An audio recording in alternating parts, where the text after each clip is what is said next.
Hi folks, and welcome to today's video, how to manage back pain on a long haul flight. Now we do make a lot of great content for those folks that are suffering with low back pain issues, such as sciatica nerve pain, herniated disc pain, lumbar stenosis, lumbar arthritis. If you're suffering from those kind of things, hit that subscribe button. You'll be notified that I put up some great content on YouTube for you to get back on the road to recovery. But without further ado, let's get into today's video. So today I want to talk about 8 important tips for when you're flying if you do suffer from low back pain or you have a low back pain issue. Number 1 is picking your seat. Whenever I choose to fly, I tend to personally pick the aisle seat. Why? Because I can get up when I need to, not disturb anybody. So it's really important if you are having a back pain issue, that you are traveling with a herniated disc, you want to be getting up as much as you can, walking, doing some stretching. It's best if you can get the aisle seats, you can get up when necessary. The other good thing you can try to do is, if you've got access to the blankets and the pillows, is actually to make yourself a much more erect spine, position yourself in a way that your spine is more supported whilst seated as well. Make sure you do get up as often as possible, walk around the cabin. Now I'm going to talk about some more tips in just a second. So folks, there's some practical things you can do whilst sitting at your seat. But of course, as I said, you want to get up quite a bit as well.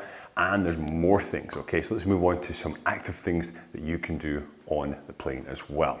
Number 1 is going to be drinking water. Now, very often we get dehydrated on the plane. You want to make sure you're drinking regularly. It's going to keep that tissue well hydrated. It's going to be easier for you to stretch the tissue. You might want to watch a movie. Basic distraction theory will take your mind off the pain. There's many movies on the planes these days, so it is really effective to take a seat, get engrossed in something, take away from the pain. Now obviously stretching, this is me doing a calf stretch here. We're going to stretch this lower body section. You can get up off your seat. You'll see me there putting my toes hard up against the bulkhead door, stretching the back of my calves, gets a little bit of my hamstring as well. I'm going to hold those stretches for 30 seconds on each side. Then I switch out to my quads, front part of my thigh. I'm using the bulkhead there for balance. Again, slow progressive, hold 20-30 seconds. Make sure you do both sides as well. It's going to just help stretch out those tissues, keep you moving all the time, get the blood moving around your body. And after you've done some stretching, you can also look into the glute piriformis type stretch after your quads. You'll see me there. Notice how my back is staying flat, because you want to, if you do have a herniated disc, you want to try to prevent too much flexion. So you can do, again, I'm using the bulkhead to balance myself. Okay, I've used the part of the plane, as you can see at the back there.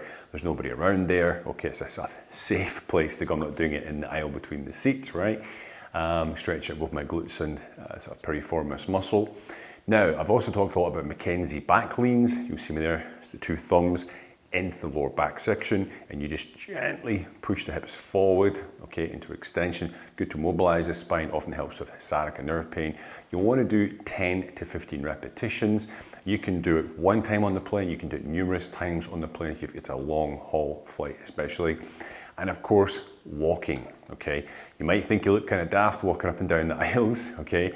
But it is super important to keep yourself active on the plane if you are suffering from low back pain, herniated discs issues. It's going to keep the blood pumping. And I say what I've done before when I've been in issues is, I'll walk down to the set of exit rows, whatever, come back around, make a circle. It just keeps the blood moving, gives you a chance to get out of your chair and releases some of that tension which is built up on that flight. And that flight was 10 hours on the way back. It was 14 and a half hours on the way out to Santiago. It was actually a delayed honeymoon we were on with me and my wife. But I thought it was a great way to actually show you guys some practical in-flight tips, stretches, etc., to show you it can be done no matter what. And of course, it does help things if you are moving to prevent things like DVT, deep vein thrombosis, etc. All these things are useful to be doing on the plane. So guys, listen, I hope that video has been useful for you. If you have any questions, comments at all, you can hit me up in the comment section down below. Feel free to reach out to me by email, book a free call. I'm happy to help as many people as I can. Don't forget to like, share and subscribe, and I'll see you next time. Have a great day.